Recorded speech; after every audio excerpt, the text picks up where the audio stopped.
Welcome to Good Morning Vibrations, a format of the new digital TV channel of the German-speaking edition of Forbes. My name is Andrea Gläsermann, I'm senior editor, and I'm happy to start the day with you. Under the theme, The Morning Makes the Day, Diversity Makes the Difference, in this format, I meet a lot of different personalities, talk about their career, what makes them successful, and what can we learn from them. Today, I'm really excited and happy to welcome Mai Chen as my next guest.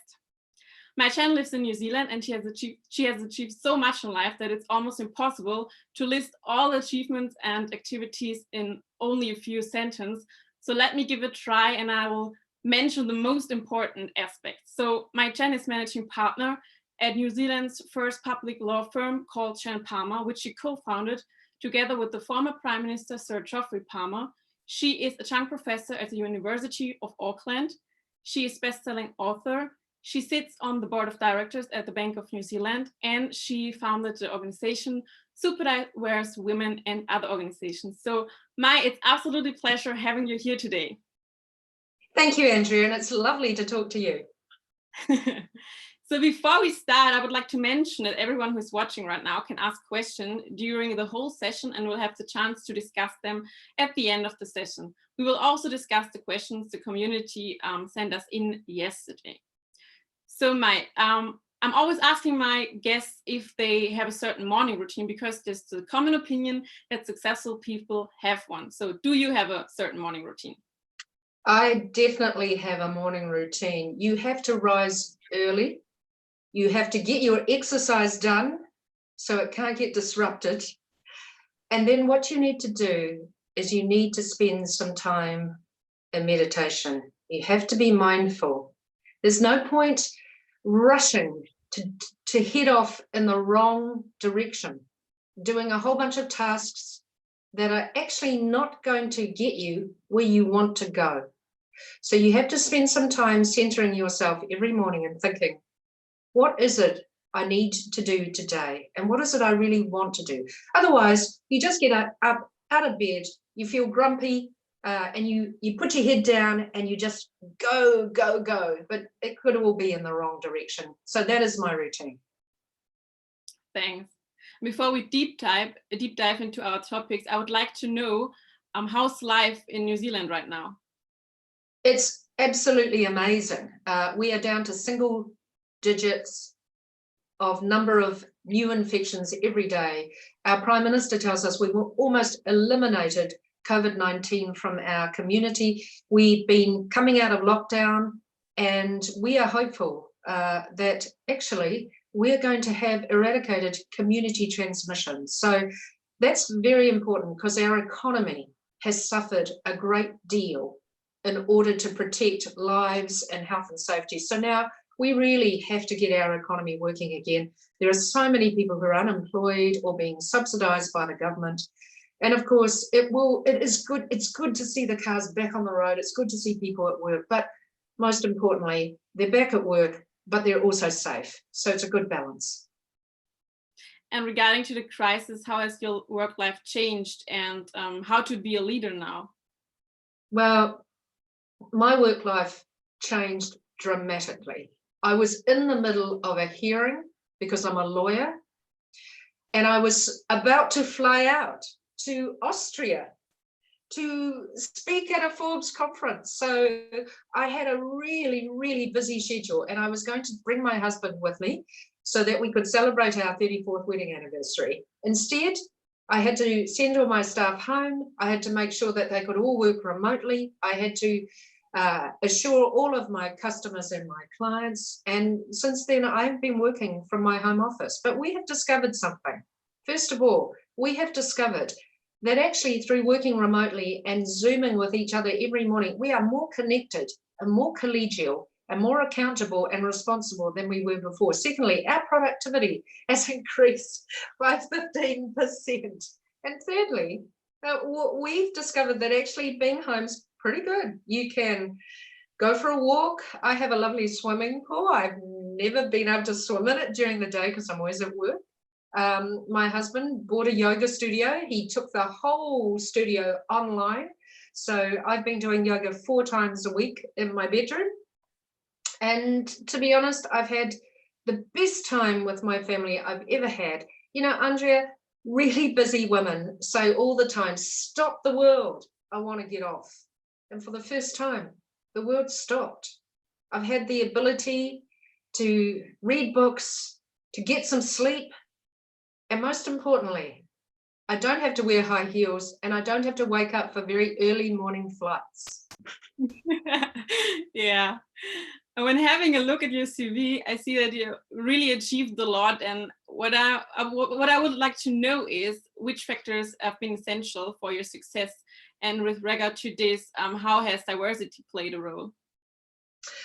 I often resented the fact, Andrea, that I did not have a normal CV. I met a lot of other men who, you know, they went through a normal family and normal education, and then they got their job, and then they just progressed up. My background is all over the place. I was born in Taiwan. We immigrated to New Zealand when I was 6. My father was an Olympics gymnastics coach, and yet I ended up as a lawyer. I ended up at Harvard Law School, and then I ended up working with the former Prime Minister of New Zealand. My first role in government was doing a government inquiry into whether women should be allowed to have combat roles. Throughout my life, I've always had a really unusual and diverse background, but I realize now that without that background, I would not have the magic. And the magic is this: I've had to learn to adapt. I'm very adaptable, and I thrive in disruption. And it turns out that these are very good characteristics to have if you want to succeed in this very uncertain time that we are in. If you can't adapt, then you will die. People keep saying to me, oh, I can't wait till we get back to normal. Andrea, there will be no normal to go back to. The economy will take years to recover, and we will have social distancing, maybe until the end of the year, maybe next year. Will we have a vaccine in a year, 2 years? I don't know. All I know is this: success in this environment will only go to those people who are adaptable and who can deal with disruption and change. And I am fortunate now, when I look back on my background, to think actually that very diverse background has enabled me to be more adaptable and more comfortable in disruption than other people. Other people say, oh, this it's so uncertain, I feel very bad. I say, it's very uncertain. Look at all the opportunities. To be more general, how important is diversity for economy overall, and how important will it be in future? I think diversity and diverse thinking will be critical for our recovery, because there is no rule book. It just got thrown out the window with a pandemic. You know, I sat in a Bank of New Zealand board meeting today, and we were signing off approving minutes from a board meeting back in February. The world was completely different back then. Within the space of 8 weeks, the world has turned on its head. And so if you cannot adapt, and if you cannot think diversely and creatively and solve problems, then you're not going to succeed in this environment. You'll die. So I think that diversity actually becomes very important. There's only one problem. In a crisis, everybody wants to think, everybody to be disciplined and think the same way. Actually, we need to resist that. We need to fight the urge. We need to take a deep breath and listen to people with different viewpoints, because if you adopt the same thinking that got us into this problem, you will never solve it. We now have a problem which is global. It's huge. And for banks, we're going to be deluged by a wave of customers who just simply can't repay their loans. Well, what are we going to do? Obviously, we can't do what we always did, because what we're facing now has never been faced before. So we will have to think more diversely. Yeah, and I know you really care about the diversity, because you founded the organization Superdiverse Women, which connects super diverse leaders. But that is only one aspect in your, well, many activities. And I wonder myself, how do you manage all of this? I think time management is important. Remember, you and I have the same amount of time as Nobel Prize winners. Some of us manage to get ourselves to work and then we watch TV all night. Other people win Nobel Prizes. We all have the same amount of time. The question is what you do with it. And I know that there's two characteristics of highly successful people. First of all, they are extremely energetic. And secondly, they are very good managers of their time. I have to tell you also, Andrea, I'm a little bit older than you. And the older I get, the less tolerant I am of spending any time doing anything that I don't think is worthwhile. There was a time when I used to say, oh, well, let's just play along. Now I just say, thank you, but no, I don't want to do that. Because life is finite. And so therefore, you have to just do the things that you think are the most important, which is why you need to meditate in the morning, because if you don't meditate, you don't know what's important. Quite often after meditating, the first thing I do is I send a whole bunch of emails which say, thank you for your invitation, but I cannot help you. Because if I do not say no, then I cannot say yes. But of course, when your invitation came, Andrea, I immediately said yes, because you are important. Thank you. And when we first met, you told me that it's important to make sure that the organization can run on its own. So how to get to this point where you can say, okay, I don't have to look for the organization 24 hours a day. It's very difficult. And as a founder owner of a law firm, I can tell you how difficult it is. Sometimes you end up creating an organization that is in your own image. So therefore, you can't just let it go because people come for you. Other organizations, it might be different because it's transactional or it's a commodity. The difficulty is that sometimes you need not to beat yourself up if you've created an organization that can't run without you. In some ways, you should feel flattered because the reality is that you are critical. But of course, it's important to get the succession in. And also, it's important to remember this, Andrea. Life is long, but it's also limited. So there may be a season in your life when it's right for you to be in that organization and at the helm and leading it. But, you know, life is limited. So after that time, you have to go and do something else. And that means that you have to learn to sack yourself from the job. Now, that's a hard thing to do, especially if it's going well. But COVID gives a lot of people opportunities to move around because it's a crisis. So everything's disrupted. I love this time because in a time of disruption, you can remake yourself. Yeah. And speaking of time and limitations, I think it's now time to have a look at the questions from the community. Let me check on that. Yeah. Do you have the feeling that all of your efforts have an impact? And if yes, when did you realize that you are making a difference? Well, first of all, I never think about it.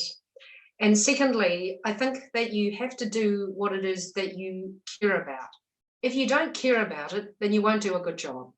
And when difficulties arise, as they always do, Andrea, if you try and do anything, you'll give up. You'll say, oh, this is too hard. Having said that, though, I think that as you get older, you have to stand back and you have to say to yourself, what am I good at? What is it that the world really appreciates me doing? What can I get paid for doing? And what do I love? Now, if you can get a combination of those four things, then the Japanese call that ikigai. That is your true sweet spot.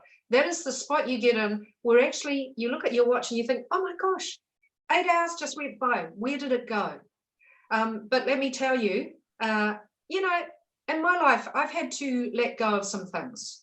The trouble is, Andrea, that people tell you things and you think, oh, I should be doing this, I should be doing that. But actually, I think you need to be sober. Frankly, you're not good at some things. Frankly, you're good at some other things. Whatever it is you're really good at, you should do. And if you're no good at it, you should give up. Yeah. So thank you, Mai, for taking the time. It was absolutely a pleasure talking to you. And I hope you guys out there had as much fun as I did. And I hope you will join again next week on Wednesday, 9:30. My next guest will be Sabina Rachimova. She's an under 30 list maker and a fashion designer. And she's well known for combining innovation with tradition. And therefore, she's also a lecturer at the University of Arts in London. We will talk about the fashion industry in general, how to be innovative and how to lead through this current crisis. And I would also like to recommend you the other formats today. At 11 a.m. you can watch our publisher Heidi Eichinger. She will talk to 3 amazing women, and one of them is Patricia Widmer. She is program director of the Diversity and Management program at the University of St. Gallen in Switzerland, and they will talk about how to make sure that your comeback to work after having a break is successful. And at 4 p.m. you can watch my colleague Chloe Lau. She will meet Lea Sophie Kramer, the former Amorelli CEO, and they will talk about how to make sure that your life is efficient and meaningful. And at 5:30, I strongly recommend you to watch our editor-in-chief, Klaus Ferler, when he will talk to Naram Sham. Naram Sham founded the travel platform Omio, and they will talk about how to lead through the crisis when you are working in the travel industry. So I think there's a lot of different and interesting formats today. And back to now, Mai, I would like to thank you so much for taking the time and for being here today. And I wish you a really nice evening. And for all of you guys out there from the New Zealand time zone, I wish you a really nice evening as well. For the ones who are watching from the European time zone, have a nice day, and I hope to see you soon next week, Wednesday, 9:30. Tune in. Bye. Bye-bye.